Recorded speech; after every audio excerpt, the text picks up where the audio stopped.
안녕하세요. 괴담로 괴담집사입니다. 여러분은 어린 시절 늦은 밤 부모님께서 심부름을 시켜서 다녀오신 경험이 있으신가요? 지금처럼 어디에나 가게가 가까이 있고 밝은 곳이라면 어려움 없이 다녀오겠지만, 이게 20분에서 30분은 걸어가야 하고 가로등 하나 없는 그런 곳이라면 어떨까요? 이번 사연은 함께 낚시를 하는 지인의 사연입니다. 그럼 지인에게 들은 사연을 떨어보도록 하겠습니다.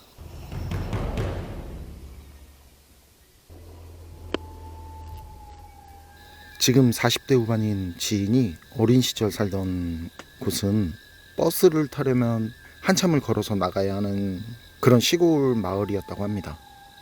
당시 마을에는 가로등도 없었고 길 주변에는 산은 아니지만 울창한 나무숲이 있었는데, 그곳은 낮에도 빛이 안 들어올 정도로 어두웠다고 합니다.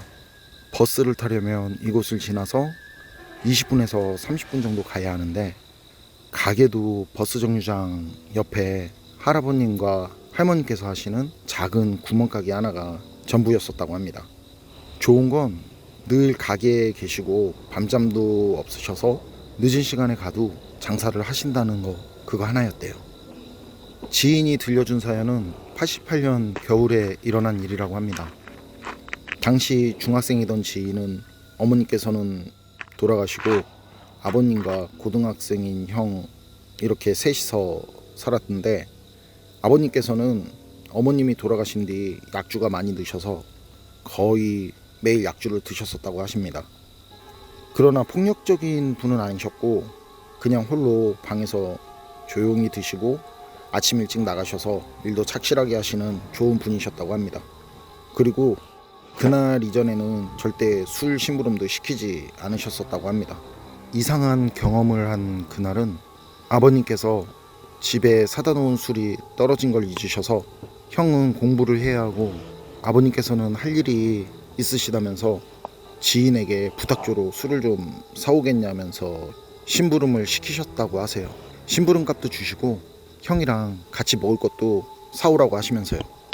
지인은 아버님께서 시키시는 심부름이니까 당연히 다녀와야 한다고 생각하고 집을 나서려는데, 좀 전까지만 해도 없던 눈이 세상 새하얗게 쌓여있고 하늘에서는 앞이 안 보일 정도로 한방눈이 내리더래요.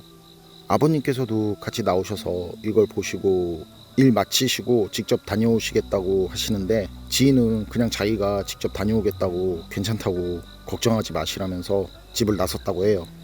그리고 지인은 눈이 내리는 게 오히려 잘 됐다고 생각을 했었답니다. 왜냐하면 거기에는 가로등 하나 없어서 정말 어두운데, 눈이 내리면 그나마 환하게 주변이 보여서 덜 무서웠기 때문이랍니다. 지인은 그래도 겁이 나는 건 어쩔 수 없었다고 해요. 눈이 내려서 주변도 환하고 달도 밝은데 밤길이니까 겁이 당연히 난다고 하더라고요. 지인은 진짜 겁나는 곳에 도착했는데, 그곳은 아까 말씀드린 나무숲입니다. 거긴 정말 낮에도 지나가면 무서울 정도라는데, 숲이 얼마나 빡빡하면 그 숲에는 눈조차 쌓이지 않았더래요. 그곳을 지날 때 안 무섭다, 아무것도 없다, 안 무섭다 막 속으로 계속 되뇌이면서 거기를 지나갔는데 웬걸 있더랍니다.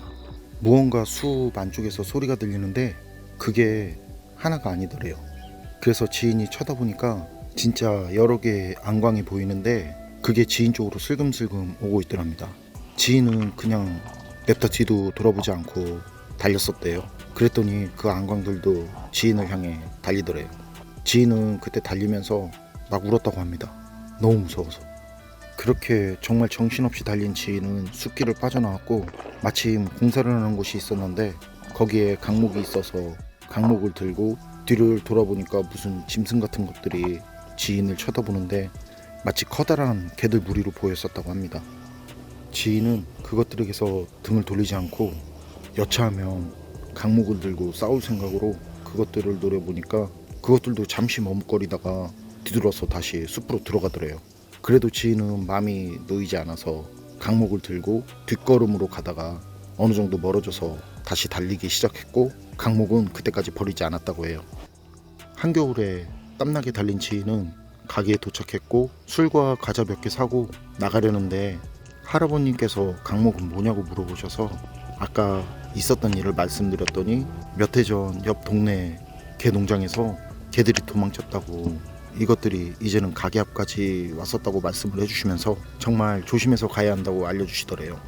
지인은 이 이야기를 듣고 한참 고민을 하다가 공동묘지 쪽으로 가기로 했었답니다. 공동묘지 쪽은 느낌이 오싹해서 그렇지 숲길과는 비교도 안 되게 환해서 그쪽이 날 것 같다는 생각을 했었답니다. 그렇게 마음을 먹은 지인은 손에 강목을 꽉 쥐고 발걸음을 공동묘지 쪽으로 바꿨는데요. 중간쯤에 다다랐을 때 앞쪽 묘지 부분에서 무슨 시꺼먼 것들이 보이더래요. 지인은 순간 어떻게 해야 할지 고민을 하는데 그것들이 지인을 발견하고 지인 쪽으로 슬슬 움직이더랍니다.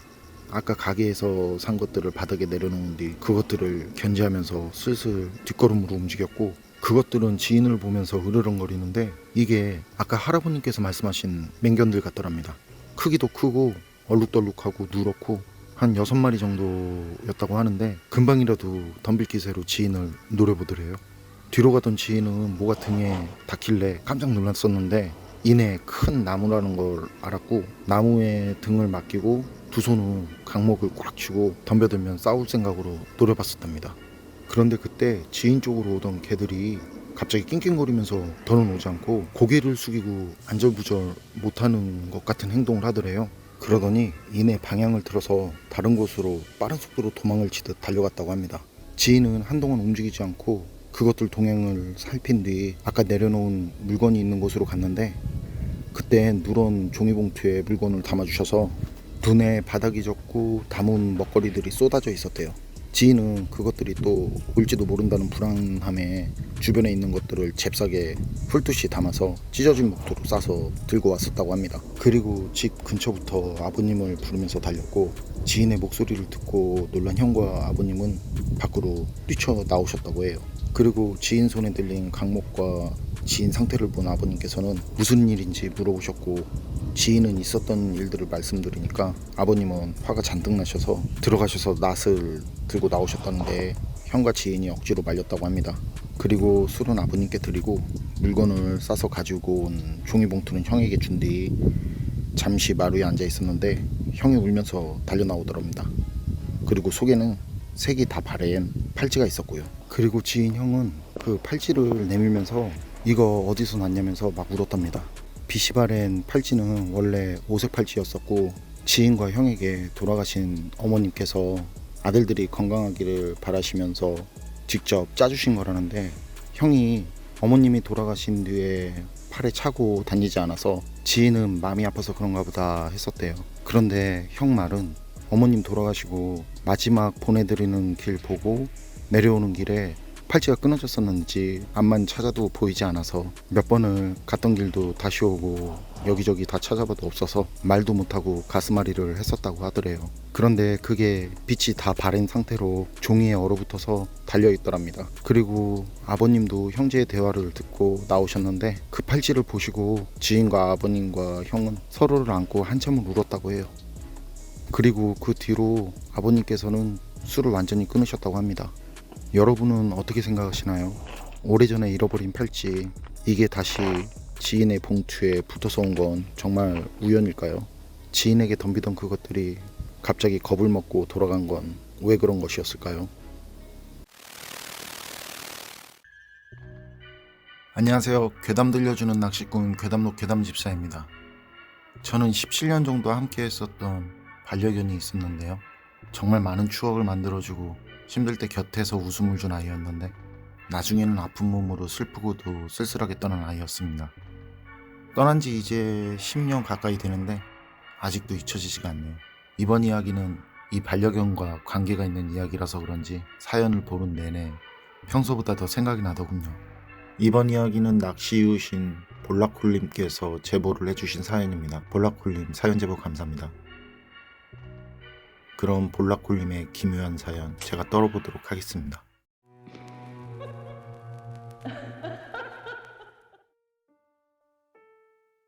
볼라콜님이 30년 전 대학생이던 시절이었다고 합니다.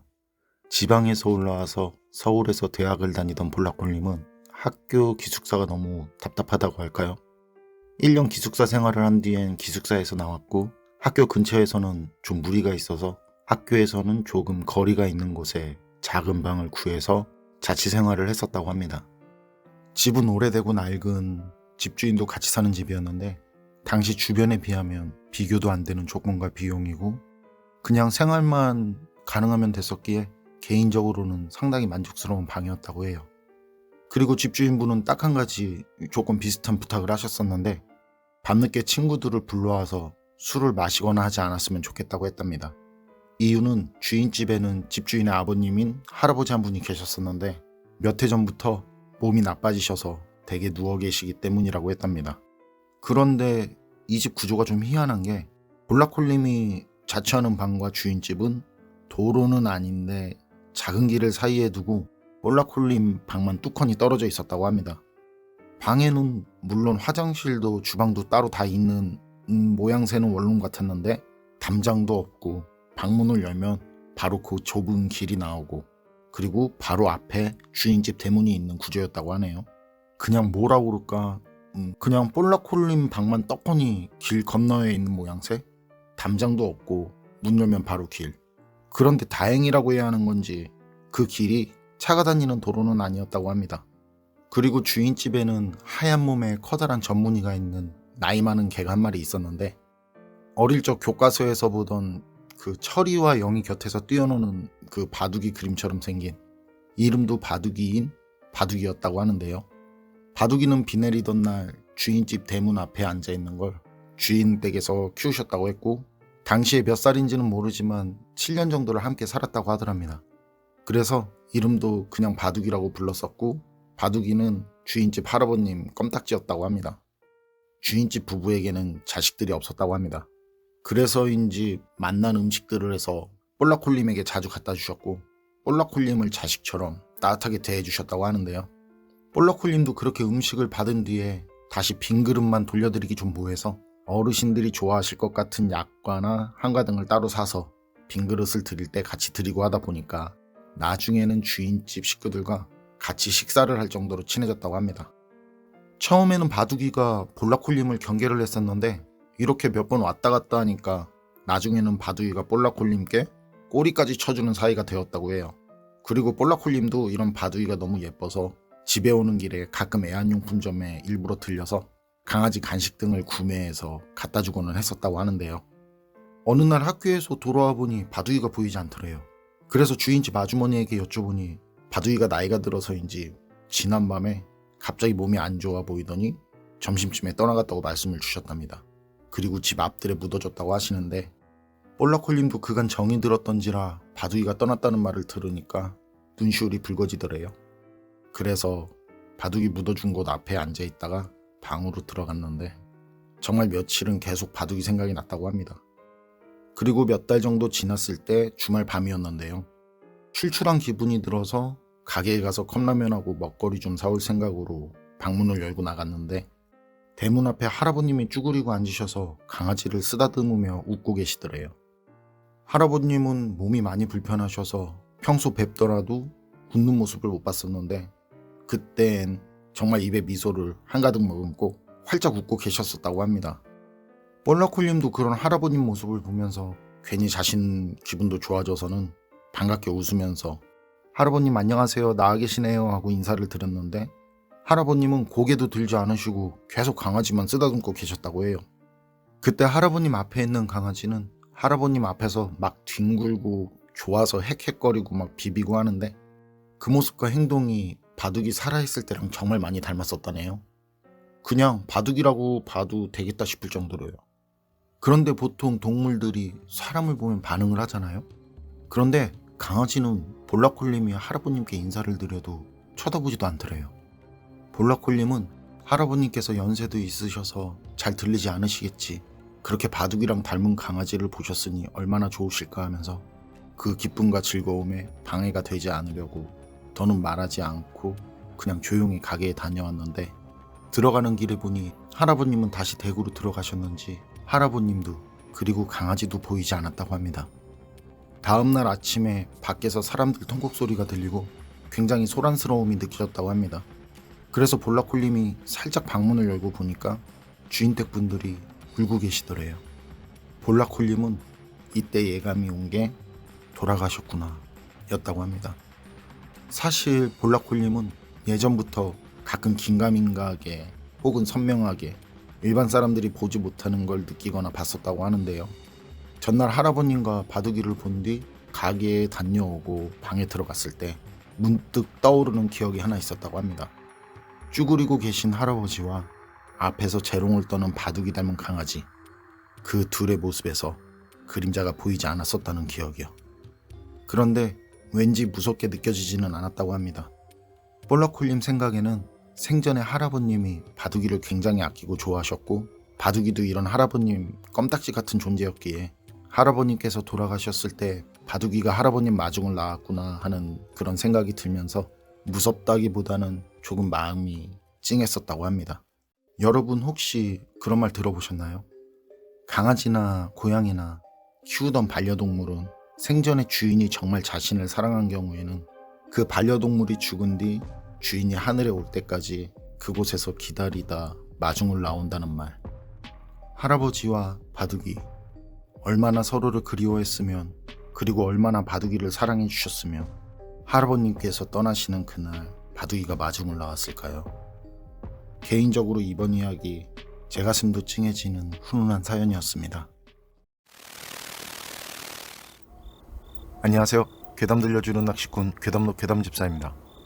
사람을 겉모습으로 판단하지 말라는 말, 여러분 이런 말 많이 들어보셨을 거예요.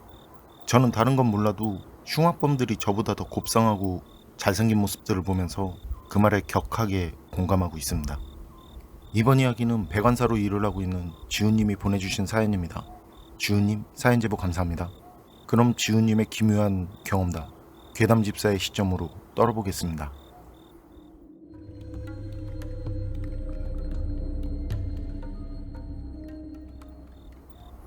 저는 배관사로 일을 하고 있고 경력은 20년 조금 더 됐는데요. 이쪽 일이라는 게 수입을 생각하면 한 곳에만 있을 수가 없어서 여기저기 돌아다니거든요. 근데 또 근무를 할 수 있는 곳은 한정적이라서 주로 대기업 현장에서 근무를 하고 있고요. 급여는 공수라고 해서 하루 일당제입니다만 그걸 몰아서 월급제로 받고 있어요. 그래서 하루 쉬면 수입이 그만큼 까이는 거죠. 그런데 이게 페이가 괜찮다 보니까 입대 전 젊은 친구들이나 휴학생들도 많이 오거든요. 물론 직업으로 선택해서 오는 사람들이 더 많고요. 그리고 젊은 친구들 외에도 가끔 나이가 지긋하신 분들도 오시는데 그분들과 대화를 나눠보면 정말 가지각색 사연들이 많더라고요. 이번 경험은 그렇게 알게 된 분들 중 제가 같이 일하고 직접 듣고 직접 경험한 어느 한 분에 대한 이야기입니다. 그분을 처음 만난 건 2013년 가을이었어요. 그때 저는 짬을 인정받는 배관사였고요.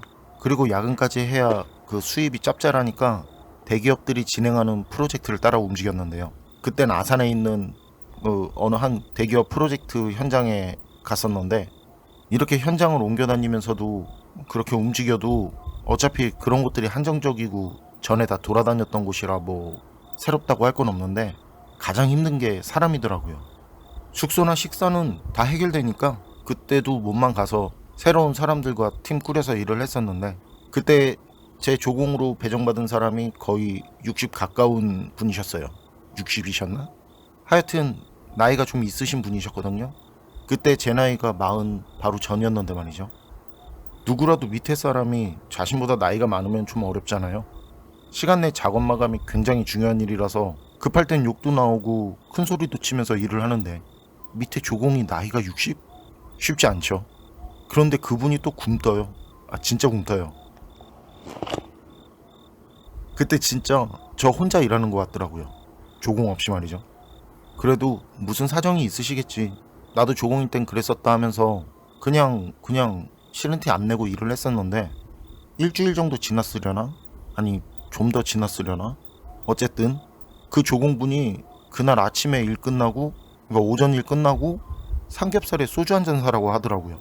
자신이 산다는 게 아니라 저보고 사라고. 사실 그분 만나고 다음날 바로 한잔 했었거든요.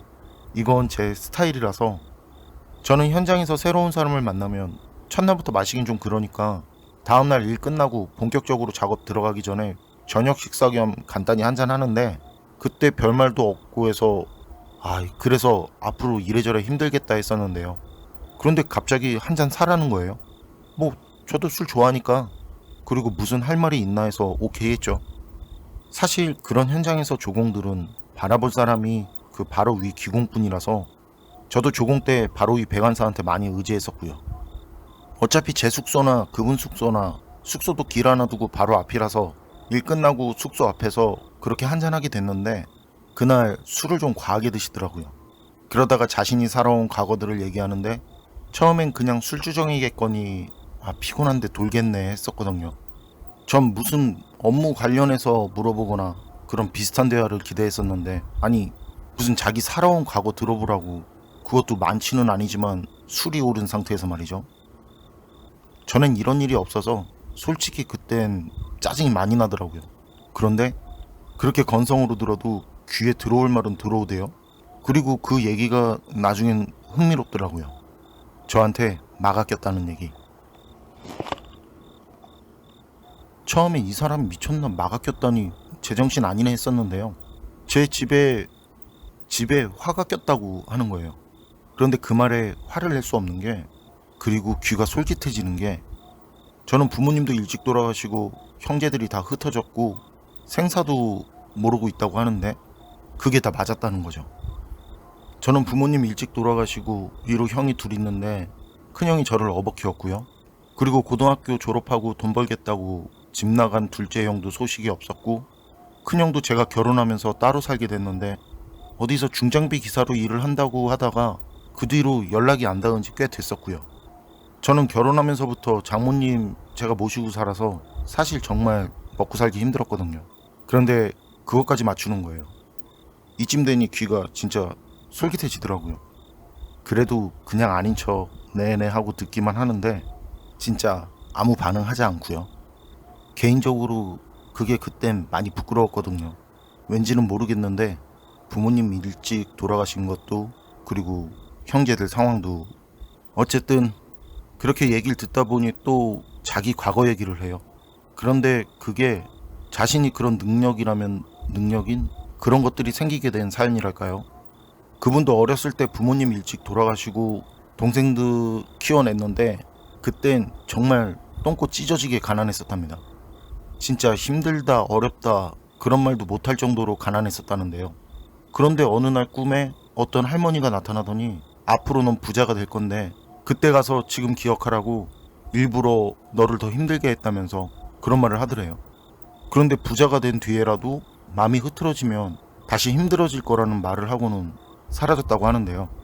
그분은 그 뒤로 뭘 했다는 말은 하지 않았지만 하는 일마다 승승장구하고 부잣집 아내도 만나서 더 부자가 됐다고 하더라고요.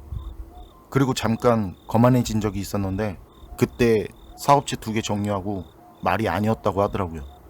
그래서 가끔 자신이 나태해지는 것 같으면 현장에서 일을 하거나 일부러 힘든 일을 찾아서 한다고 하더라고요. 그땐 흥미는 있었지만 그냥 뭐 어떻게 제 얘기는 우연히 비슷하게 말했나 보다 했었네요. 그런 거 있잖아요. 누가 비슷하게 말하면 오 맞아 뭐 그런 거. 근데 전 나름 귀가 얇지 않다고 생각하고 있고 자부하는 편이라서 그냥 좀 신기하긴 했지만 그냥 그렇게 깊게 듣진 않았었는데요. 그리고 그때 그분 많이 취한 것 같아서 그만 마시자고 하고 숙소로 모셔다 드리고 저도 숙소로 왔고요. 그리고 다음날 아침에 작업을 시작하려는데 업체 사장이랑 반장이 오더니 조공인 그분한테 인사하고는 그래서 오늘까지만 하신다면서요. 그래요? 저는 그게 무슨 말인가 했더니 그분 현장에서 그날이 마지막 근무였고 그래서 저보고 삼겹살에 소주 한잔 하자고 했던 거더라고요. 그땐 하루 일하고 다음날 말없이 안 나오는 사람도 많고 중간에 일하다가 그냥 집에 가는 사람들도 있을 때라 그 연세에 오래 버티셨다 했었는데 업체 사장이랑 반장이 깍듯하다는 느낌? 그리고 반장이 애 붙여줄게 좀만 기다려 하고는 그분하고 사장하고 반장하고 셋이 같이 가더라고요. 저는 좀 지나서 새로운 조공 와서 열심히 일했고요. 그리고 점심시간 돼서 정해진 식당이 있으니까 거기서 밥을 먹으려는데 그분이 저를 찾아오셔서 식당으로 들어오셨는데요. 그리고 하시는 말씀이 자기는 그날이 마지막 근무라고, 그래서 안다고. 그랬더니 이번 주말에 집에 가냐고, 너무 잘해줘서 밥 한번 사려는데 시간 괜찮냐고. 그래서 괜찮다고. 시간 잡고 주말에 뵙자고 했죠. 그리고 주말이 돼서 만나기로 한 숙소 앞에서 기다리는데 그분이 숙소 앞으로 데리러 온다고 하셨었거든요. 그런데 기다리다 보니 근사한 벤츠의 S클래스가 제 앞에 서더라고요. 그리고 뒷문에서 그분이 진짜 드라마처럼 타세요 배관사님. 저는 그렇게 그분 차를 타고 진짜 근사한 곳에서 식사하고 좋은 말도 많이 들었는데 그때 그분이 곧 형들한테서 좋은 소식이 있을 거라고 하셨거든요. 그리고 거의 한 달 정도 지나서 모르는 번호로 연락이 왔는데 평소 같으면 모르는 번호는 받지 않는데 이상하게 그땐 받고 싶고 그런 것도 없었어요. 그냥 저도 모르게 받게 된 상황? 그런데 그게 큰형이더라고요. 큰형이 보자는 거예요. 작은형하고도 연락이 닿았다면서 말이죠. 큰형은 제가 결혼하고 막내인 저한테 혹시라도 부담 줄까봐 연락처 바꾸고 혼자 현장들 돌아다니면서 일을 했었다는데 그렇게 일하는 현장에서 둘째 형을 만났고 그리고 혹시나 해서 제 번호로 전화를 했었던 거고요. 그래서 우리 삼형제는 다시 만나게 됐는데 그게 또 신기한 게 모두 아산에서 일을 하고 있었더라고요.